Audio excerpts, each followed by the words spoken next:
to work. Munga, again, she has been the one, you know, in the hotel for 5 or 6 days, and we've seen this before, and letting out a little of fury right away, while ONGARE has been in the ring and worked through the environment. We'll see if any of that matters on both sides, but clearly they both came to play. They did. I think I read ONGARE used to play a lot of football, and she says that she likes taking on the taller. She always seems to come up against taller boxers, and she likes that. So she was probably relishing this task. She's landing, but she's taking some in return as well. This is all action stuff. Just a minute gone. Furious minute. Great start to the contest.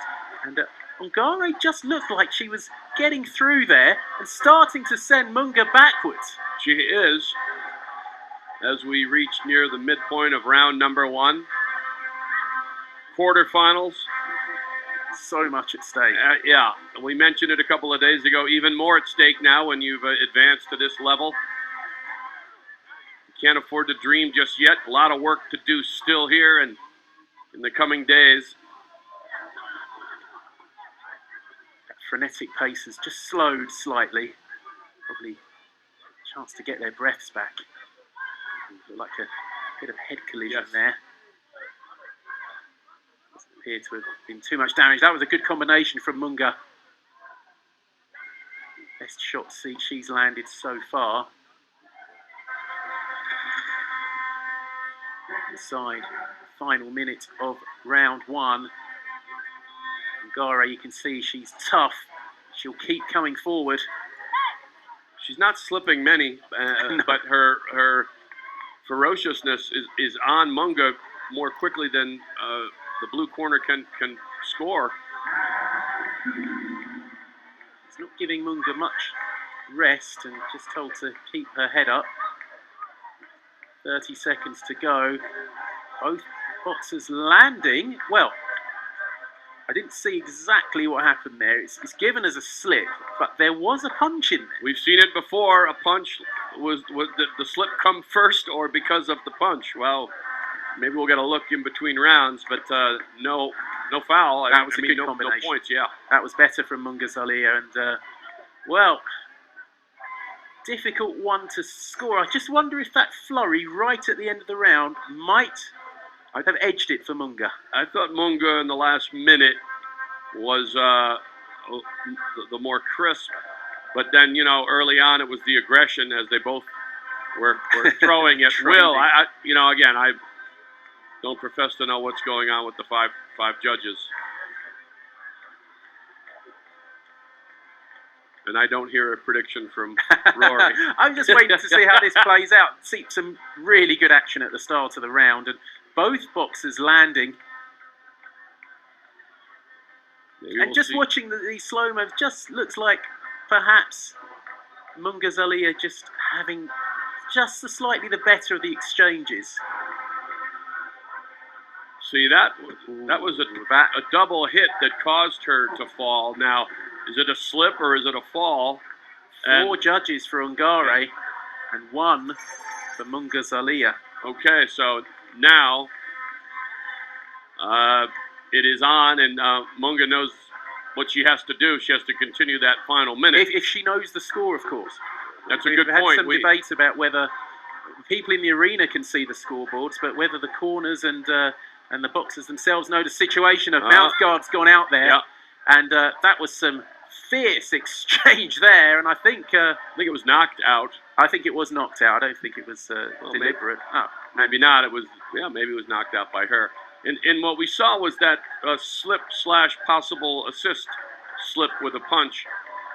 That's the difference in the round, isn't it? If that's called a knockdown or. Now we've seen a couple of boxers deducted points for spitting out the mouth guard, and so Munga just has to be a bit careful. I think she was a bit unfortunate there because I just got the impression she was on top in that exchange, and then the mouth guard interrupted her flow rather than in response to being hit and being on the receiving end. But almost a minute gone in round 2, and a similar pattern to round 1. ONGARE coming forward, but getting picked off. Good right at the end there from ONGARE.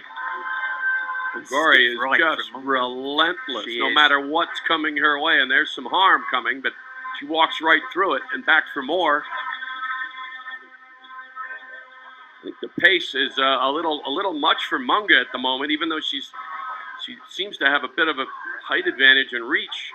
Yeah, she covered up well there, though. Yep, I mean, yeah. ONGARE threw a lot of shots, but not many of them hit the target. A lot of them were taken on the arms and the gloves. And there was a good right from Munga Zalia.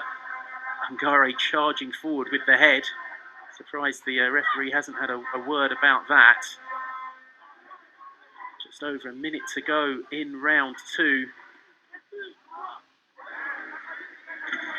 What a heart in the girl from the red corner. Yeah. Just impervious to whatever's coming her way. And she's getting And on she top in is. this exchange.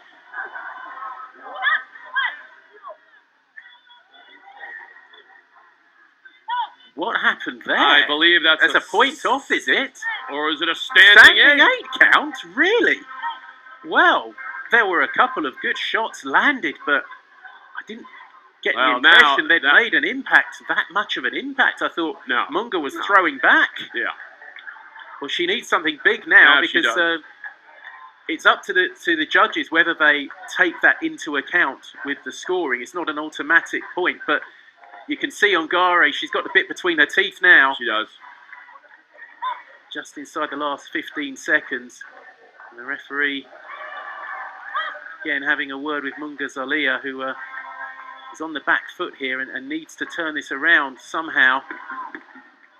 ONGARE is finishing this round on top, and she gets through with another combination shot to the body, then to the head. There's the bell. And no doubt who will be the happier of the two corners after 2 rounds. Christine ONGARE, I think she's got a foot in the semi-finals.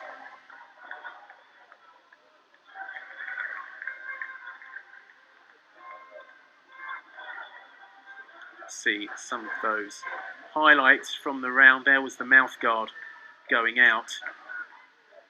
Don't think there was any doubt who won that round, Tom. No. ONGARE, again, with so much experience, first ever Kenyan woman to win a Commonwealth Games medal in boxing, and this is, I believe, where the standing 8 happened, but it didn't look like big body shots. 10-8. Couple of 10-8s there, and a mountain to climb for Modestine Munga Zalia. And certainly she is, ONGARE is living up to the nickname of her team, the Hit Squad. She's taking hits, but giving more. She's giving out plenty. Can Munga Zalia turn this round? She needs to connect in a hurry and have some knockdowns or standing 8s, right? She needs a monumental round. ONGARE's taking some shots, but the legs haven't buckled yet. From minute 1, she's taken shots, but she's. We heard one of the male boxers yesterday. I read a quote where he said, I'm willing to take the sacrifice of walking in to score my punches. I'm going to take whatever's coming my way. She's willing to, again, put herself in harm's way to bring more harm, and that's how it's going. There's a nice right. Not trying to slip a lot of punches. No, that's not her game plan. It's come forward and walk through punches to land your own, and it's proving effective so far. Good exchange, and ONGARE just pushing Munga Zalia back.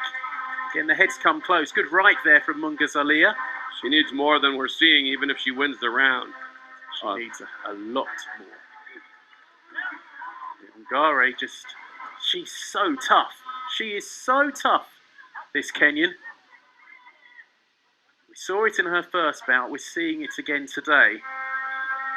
A minute 20 to go, and ONGARE with the first shot. Munga Zalia fires back. She's the 2 seed, remember? Yeah, in danger of going out. Yeah, and being handled. ONGARE works the body now. Just over a minute to go. Just relentless. She was a long way ahead on the scorecard. Some boxers would have been tempted to get on their bike. Yeah. But not Christine ONGARE. She's determined to keep engaging. And I think MUNGA ZALIA is looking a bit dispirited and a bit tired now. Yeah. She's not coming forward. No, not the way you would expect. Those punches look to be taking a toll on the number 2 seed, and she's being backed up into the corner. She's not responding as she was earlier, as ONGARE takes a grip of this contest. 20 seconds to go. One last salvo perhaps from the Congolese boxer.